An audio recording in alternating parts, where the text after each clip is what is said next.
Hi guys, I've got another quick page in my pocket page notebook. This would have been another 10-minute page if I didn't spend quite as long as I did whipping through this 6x8 Heidi swap pad trying to find the perfect papers. I guess it just goes to show what happens when you overthink every little decision. I picked this paper pad because it went so perfectly with my photo. These were the first roses that we've had this season. We've had such bad weather. The roses are a little bit late this year, but through the rain I have noticed these beautiful pink ones at the back of my garden. So just a tiny pop of pink that I saw through my kitchen window. So one day between showers I dashed out and took a photo of them. So I wanted to add some of these pinks and black and white patterns here. So as you can see, I'm just overthinking everything. I wanted to put a bolder pattern on the back here, but to tone it down I decided to add some vellum into the actual pocket page piece, and that's what I'm going to do my journaling on. So in the end, it's still a bold pattern, but it's not as black as I had thought it was going to be when I first started going through the pad. I've got this black and white floral. Obviously you were never going to be able to journal on top of that one, so the vellum still works for me.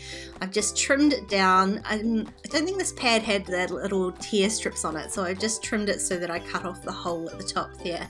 And just, you can see it's got like a little, I'm going to say like a 1/4 of an inch, maybe 5mm border around the outside of the page.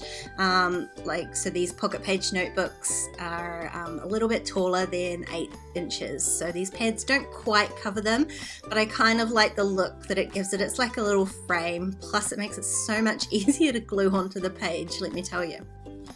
So along with the black and white pattern there, I have chosen this pink on this side, and I mean it's not the same bright pink as the rose in the photo, but I kind of like the mutedness of it. It lets that rose actually stand out way more than if I had picked a bright pink paper to put on there.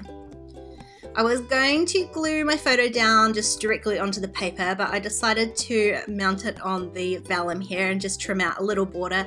Kind of helps define it from the background paper, because that background paper is quite well, not busy, but you know, bright.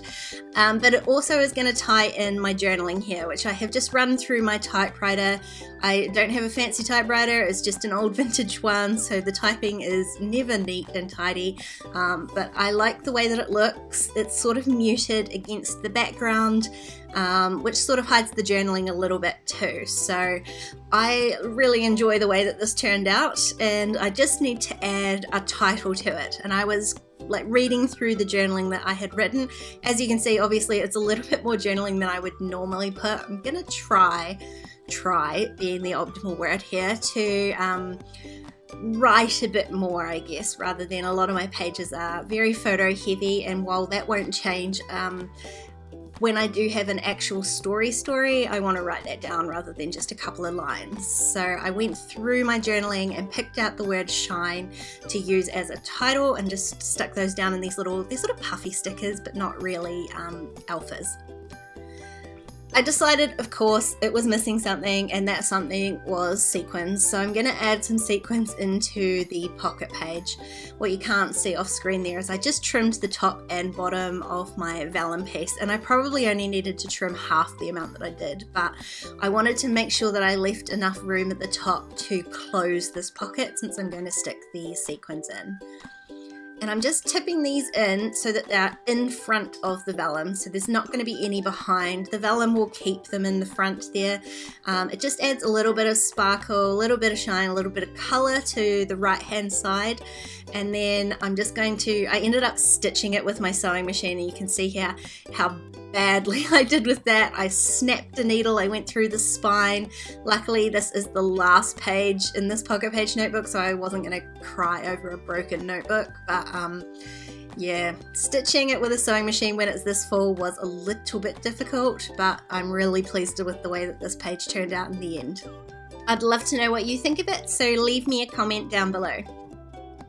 If you enjoyed this video, please give it a thumbs up, and don't forget to subscribe if you haven't already. If you want to keep watching, there's a couple more videos on screen. Otherwise, I'll see you next time. Bye guys!